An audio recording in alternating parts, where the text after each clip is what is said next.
Ay, sige na lang kung ka-distract sa ako ang hardcore world. Imbes nga akong taning humano niya ako ang base, kay sige na lang yun kung ka-distract sa uban nga mga project. Katong last nga episode kay atong gihimo ning kaning XP farm. Tas katong isa ka episode kay naghimo taog pork chop farm.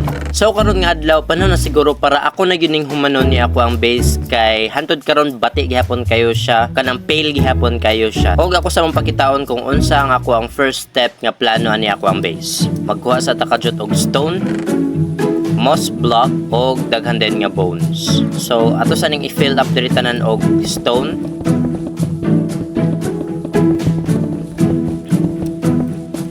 Karon kay na fill up naman nato ning stone, ato din siyang butngan dayon og moss block diri lang dapit nga side. Ug kung ato din siyang butngan og bone meal kay mukatay dayon siya as you can see. So mao na ako ang buhaton paingon diri tanan sa ako ang base. Ako ni siyang butngan diri og stone, unya butngan dayon ako og moss farm. So ako sa ning butngan diri tanan og stone, kaning tanan ning base nako.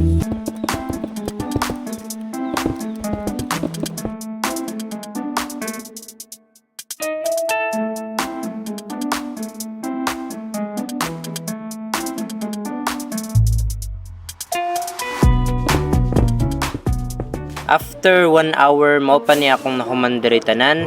Unya wala pa ta nakatungab. Diri pa dapit tanan akong nabutngan. Unya naapay diri. Oh my goodness. Dugay gid kay ni siya mahuman.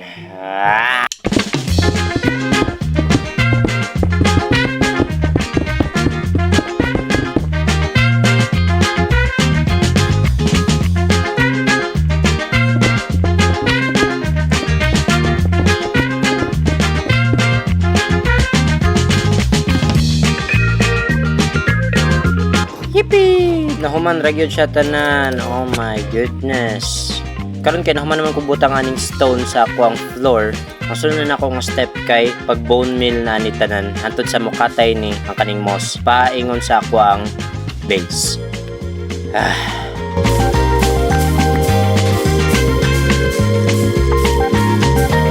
Karon pa ko ka-realize nga abi na ko ang kaning kuan moss farm nig i-bone meal nimo ang iharang i-lisdan kay ang stone. Apil man po day ang deep slate di ay. As you can see, oh my god, gakalas-kalas ra ko butang kaning stone dire tanan.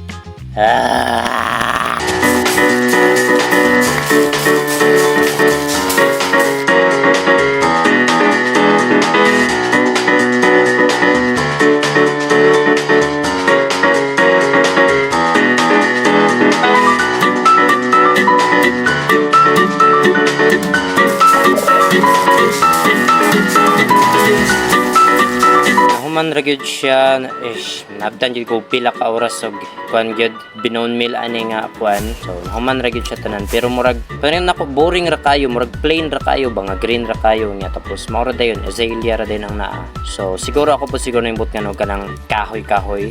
So may gani na lang pod kay ang kaning flowering azalea kaning mga azalea thingy above kay if ining i-bone meal nimo kay mutubo siya og mutubo siya sa mutubo siya og kahoy, mutubo siya sa kahoy, mutubo siya sa kahoy, mutubo siya og kahoy, mutubo siya sa kahoy. So ako lang siguro ning buhaton sa palibot diri sa akong base kay para murag dili pod kayo ni boring tan-awon.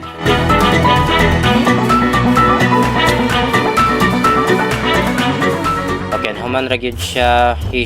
Medyo na problema ko ba kay abi na ko ni masobra na ko bone meal. So dala masobra na ako butang og kahoy kay bati na pod kayo tan-awon abi na ko mahimo ng murag lasang ba. So yep, I guess okay ra pod kayo ni siya ngani. Dili na kayo boring ako ang base, yippee. But if you're thinking diri na tanahuman pag human sa akong base, nope, wala paghapon tanahuman. Pag human ako butang na dira, napa din ko'y plano nga butngan pa nako na siya og wall dira sa palibot. So para dili ra pod kayo siya kon bitaw grayish kay ang kanimanggong deep slate manggod kay namanggod siya pag gray nya. Di ko gusto nga ingana nga ako ang base. Gusto ko nga greenery kayo ba. So mao na akong buhaton sa karon.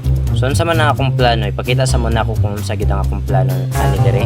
So mao ni ako ang plano dire. So ako na siyang butngan og wall dira sa palibot nga ingani og porma. So para limpyo po siya tanawon, dili lang bitaw siya deep slate lang. O kung mangutana mo kung unsa ngalan na niya ako ang ginagamit nga mod, schematic ni siya. As you can see, wala gyud na siyang exist but kuha na siya. Blueprint na siya para sa build. So, mao na ako ang plano diri. But first ako sa nimbot nga no guidelines diri kay para dili ko maglibog asa magsugod.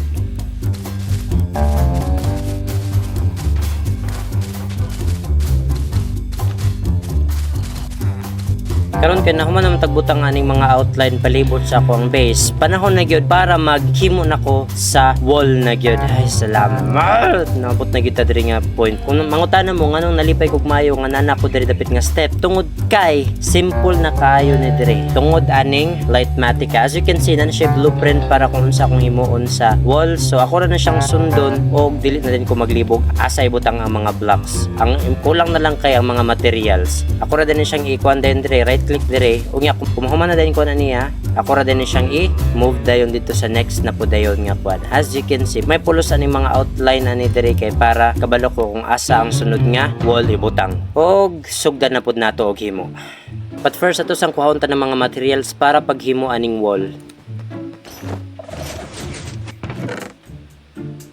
Dili lang sa din ako ibutang ako ang mga materials kay para easy access na siya, dili na ko magsigsulod sa ako ang storage room. Mao ni tanang kinahanglan para paghimo sa usa lang ka wall og dapat nato ni siya i-duplicate og ikadaghan. Siguro ako lang siguro nga i-duplicate og mga ika 100 lang sa siguro sa karon. So mao na din tanan ng mga kinahanglan nato nga materials og ako sa dining kwaon tanan. May gani na lang kay simple na kay nga pagkuha sa mga materials tungod aning dako kay nga bangag diri kay ako na siyang gimanual og kuha og tanang mga materials sa pagkuha na ko ani kay naa diri sa ako ang chest. As you can see, naa diri tanan akong kinahanglan og naa po dayon diri. So dili pa din ko dali-dali mahutdan ani.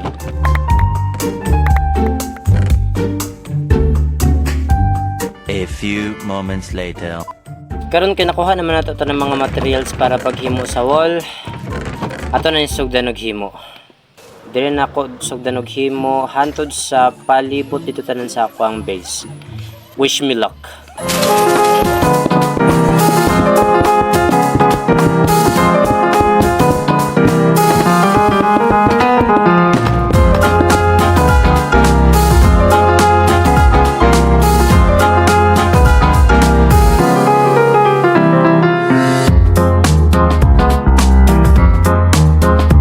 Tanan akong nahuman diri dito nagsugod paingon dito og paingon po dayon diri. So katutunan kay naabdan ko og shish panagdan ako tulo ka oras. Oh my god, dugay pagikani siya mahuman. Og kung inyong nahunaonan siguro nga ang purpose aning mga wall diri kay para pang aesthetic lang para siya dapat kay tan-awon. Nope, ang purpose pud aning mga wall diri kay para to protect me. Even though mob-proof ning ako ang base diri tanan, naagihapoy gamay nga downside ni siya tungod kay dili ni siya completely mob-proof gyud kay if kumadto ta diri dapit sa gawas, for example, diri dapit nga side, naa na din diri mag-spawn na din ang mga mobs. So mo pud din purpose aning mga wall to protect gyud para mas safe gyud ang ako ang base. So mo na siguro to padayon na sad kog himuan niya ako ang kuan wall.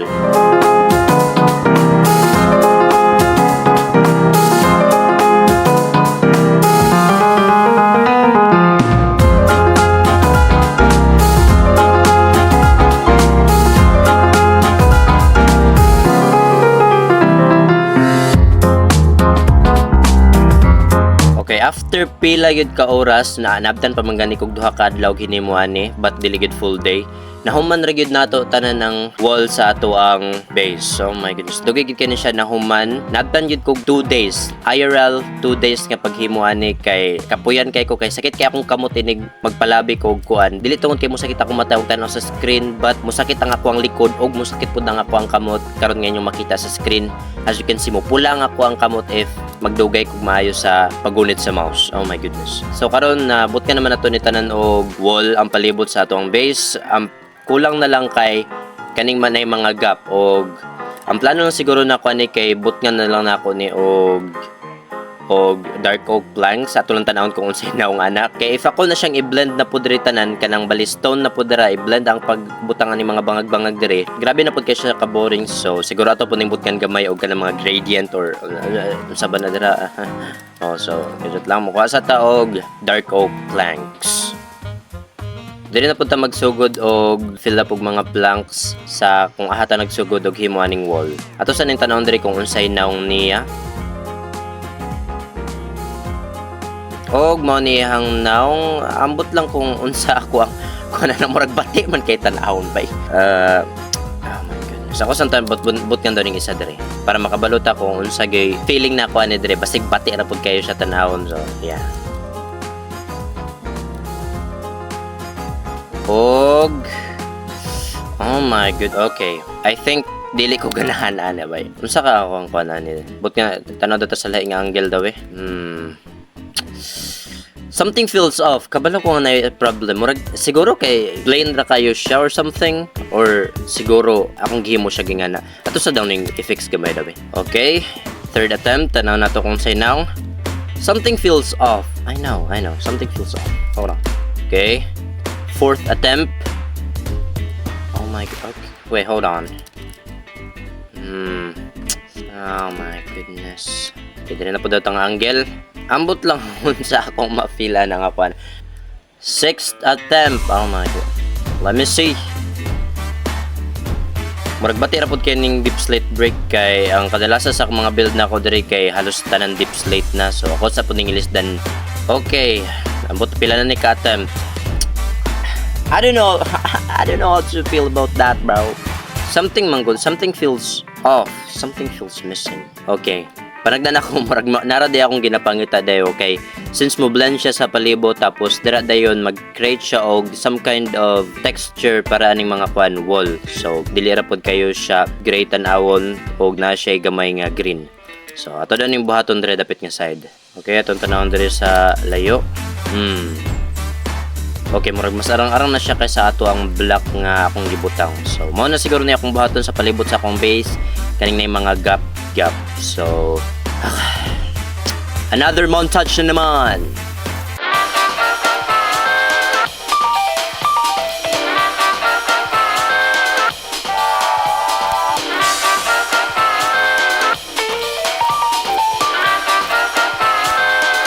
Okay, nahuman rin ako butang og mga moss block ang mga gap sa ako mga wall, og I think okay raman pud siya, dili raman pud kay siya bati tan-awon. So I think mo na ni okay na gid ni siya gid nga kwan. Wala pa gid unta ni nahuman niya ang ako ang pagkuan sa ako ang base, but gikapoy na kog maayo. Sakit na kayo ako ang likod og sakit na pud kayo akong kamot. So ako sa siguro ning i-hold on nga one project for now, kay gusto pa ko maghimo og lahi pud nga mga project, kay sumuna kayo ni og kuan ani diri. Nagsugod ko ani og himo ani nga project kay katupang Monday og karon kay Friday na nabtan yun siya 5 ka adlaw bago ko naabot diri nga point nga nahuman na gid na ako renovate tanan. Nadugay kog maayo pagbutang sa mga wall, kay ang kaning wall kay grabe kayo ka kuti dahan kay mga planohonon. So yan, nadugay-dugay gid ko diri sa wall. Og ang next step punta na ako diri nga butngan kay ang diri na punta sa ceiling, butngan ako siya og moss block gihapon. But for now, sakit na kayo ako ang likod og akong kamot, gikapoy na kog maayo nga project. So pahuway sa ako og maghimo sa siguro kog lahi nga mga project. So mao lang siguro to karon nga episode. Sayonara.